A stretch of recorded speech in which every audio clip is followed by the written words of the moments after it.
Hey guys, Frank Curzio here with no live video. Love your feedback. Frank at CurzioResearch.com. And I want to talk a little bit about Apple. I mean, there's big news today where Tim Cook said that, we're going to see a V-shaped recovery, a V-shaped recovery. So everything's okay. I'm just curious if he really thinks we're going to see a V-shaped recovery. Why did he pull his guidance for? It's kind of interesting. Maybe he'll tell us that on Thursday when we report earnings. But it's going to be a big week next week. You have all the FANG companies, all five of them, are going to report next week. And it's Amazon and Apple on Thursday.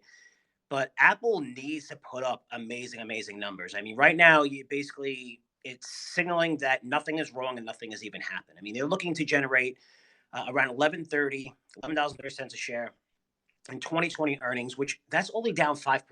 Okay, so I'm usually just being down 5% in this market in earnings, where most of the earnings are going to be down 25%. Just taking that number, Apple's trading at 25 times forward earnings, one of its highest valuations in probably since the tech bubble in 2000, a little bit after that. So it's a company that's priced for perfection. It's one of the companies that has been impacted the most because their shops closed in China for a couple of months. And then the rest of the world closed, and even China's closed right now. So just getting those parts into China, where everyone coming into China right now has to get quarantined for 14 days.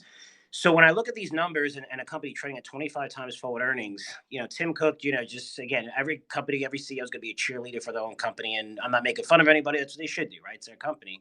But the V-shaped recovery and you're basically pulling your guidance doesn't make too much sense to me.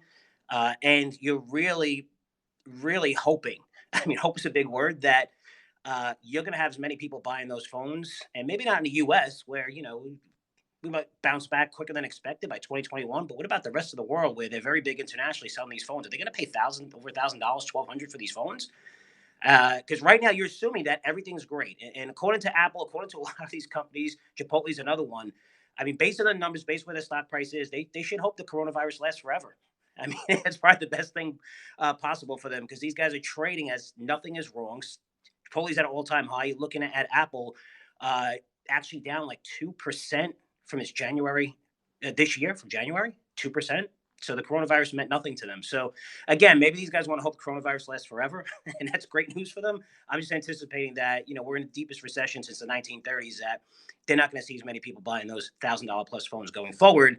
But we'll get an update from Thursday. They better pray that it's going to be very, very good news. And since you think it's a V-shaped recovery, you should have a lot to talk about. And please don't remove guidance because it's going to be very just contradicting what you're saying about a V-shaped recovery. It means that your business, you're the biggest company in the world, is doing well, and maybe it's not. So Thursday, big day for Tim Cook. Let's hold him to it, and I'll report back to you guys soon. Take care.